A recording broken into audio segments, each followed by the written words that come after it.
Kewenangan Mahkamah Konstitusi dalam sengketa pemilihan umum.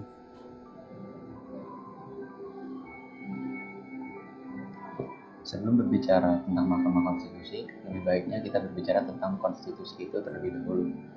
Konstitusi menurut beberapa para ahli, yaitu yang pertama dari Jimli Asidik. Jimli menyebutkan konstitusi umumnya dipahami sebagai kontrak sosial yang dibuat sebagai dasar prinsip dasar yang telah ditetapkan negara atau organisasi lain yang diakui pemerintah. Menurut Mahfud MD, Menko Polhukam, apa sebenarnya konstitusi itu? Konstitusi adalah pedoman dasar bagi penyelenggara negara dalam melaksanakan suatu bangsa yang kemudian mempunyai aturan main dalam negara demokrasi seperti di Indonesia, jelas Mahfud. Menurut K.C. Ware, seorang penulis dan filsuf, konstitusi adalah keseluruhan sistem ketatanegaraan suatu pelosok yang berupa kumpulan budaya yang membentuk serta mengelola pemerintahan negara. Oke, jadi apa itu konstitusi? Mahkamah Konstitusi adalah bagian dari kekuasaan kehakiman di luar Mahkamah Agung. Secara yuridis, kewenangan Mahkamah Konstitusi untuk memeriksa, mengadili, dan memutus sengketa atau perselisihan tentang hasil pemilihan umum tertuang dalam ketentuan Undang-Undang Dasar 1945 Pasal 24C Ayat 1. Oleh karena itu, Mahkamah Konstitusi di samping berfungsi sebagai pengawal konstitusi, penafsir konstitusi, juga adalah sebagai pengawal demokrasi atau the guardian and the sole interpreter of the constitution as well as the guardian of the process of democracy. Dari Jimli Asidik. Baik, selanjutnya kita memulai membahas mengenai kewenangan Mahkamah Konstitusi dalam memutus sengketa hasil pemilu, yaitu perselisihan hasil pemilihan umum. Yang dimaksud dalam pembahasan ini adalah sengketa yang menyangkut penetapan hasil pemilihan umum secara nasional yang dilakukan oleh Komisi Pemilihan Umum atau KPU yang mengakibatkan seorang yang seharusnya terpilih baik sebagai anggota DPR, DPD maupun DPRD atau mempengaruhi langkah 78 calon presiden dan atau wakil presiden mempengaruhi pasangan calon terpilih menjadi presiden dan atau wakil presiden. Hal itu terjadi karena perhitungan suara hasil pemilihan umum tersebut dilakukan secara keliru atau tidak benar, baik sengaja maupun tidak sengaja. Pada intinya, permohonan sengketa hasil pemilihan umum mengajukan dua hal pokok, yaitu pertama, adanya kesalahan perhitungan yang benar menurut pemohon.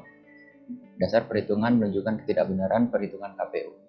Dan berdasarkan hal tersebut, permohonan meminta agar Mahkamah Konstitusi membatalkan hasil penghitungan suara yang diumumkan oleh KPU dan agar Mahkamah Konstitusi menetapkan hasil perhitungan suara yang benar menurut pemohon. Hal ini dijelaskan oleh Marwar CHA. Di dalam suatu sengketa atau suatu proses, pastinya ada prosedur yang harus dijalankan. Prosedur sengketa pemilu. Dalam pembukaan persidangan, terdapat hal yang akan diperiksa oleh Mahkamah Konstitusi.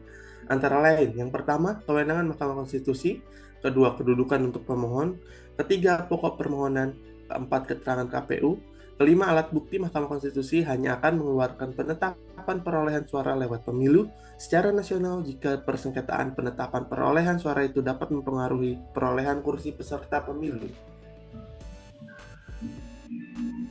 Lalu berikut adalah salah satu sengketa yang besar mengenai pemilihan umum, yaitu pada sengketa pemilu 2019 dengan indikasi adanya kecurangan pada pemilihan umum 2019 oleh pemohon paslon nomor 02.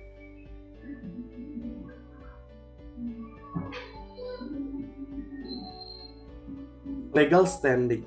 Ketentuan pasal 74 ayat 2 Undang-Undang nomor 24 tahun 2003 ada 3 subjek hukum yang dapat mengajukan permohonan terhadap hasil pemilihan umum. Yang pertama yaitu perorangan sebagai calon anggota DPD, yang kedua pasangan calon presiden dan wakil presiden, dan yang ketiga partai politik peserta pemilihan umum. Objek permohonan adalah penetapan hasil 79 pemilihan umum yang dilakukan secara nasional oleh KPU atas terpilihnya calon anggota DPD. Penentuan pasangan calon yang masuk pada putaran kedua pemilihan presiden dan wakil presiden dan terpilihnya calon presiden dan wakil presiden serta perolehan kursi partai politik di suatu daerah pemilihan. Setelah membahas legal standing, kita akan membahas mengenai waktu permohonan sengketa. Dalam hal pengajuan permohonan, dilakukan paling lambat 3 kali 24 jam sejak KPU menetapkan hasil pemilihan umum secara nasional. Permohonan yang diterima oleh Hakim Konstitusi wajib diputus paling lambat 14 hari kerja sejak permohonan dicatat dalam buku registrasi perkara. Jika tidak beralasan, Hakim Konstitusi menyatakan menolak permohonan itu. Jika permohonan dikabulkan, Hakim Konstitusi harus menetapkan sendiri hasil perhitungan suara yang benar. Artinya, Hakim Konstitusi menentukan komposisi perhitungan suara hasil pemilihan umum dengan memperhatikan fakta dan alat bukti serta keyakinan hakim yang didasarkan pada alat bukti pada persidangan itu sendiri.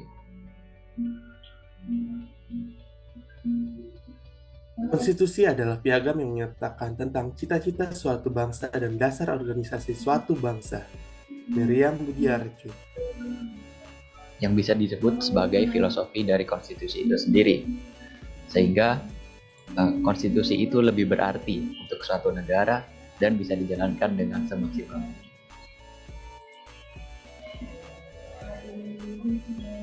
Dari itu dapat kita simpulkan bahwa Mahkamah Konstitusi hanya menyelesaikan atau memutus sengketa di luar pelanggaran administratif dan pelanggaran tidak pidana pemilu. Perselisihan yang timbul antara peserta pemilu sebagai pemohon dan KPU sebagai termohon, keputusan mahkamah ini juga bersifat final dan mengikat. Baik, terima kasih atas perhatiannya. Mohon maaf apabila ada kesalahan.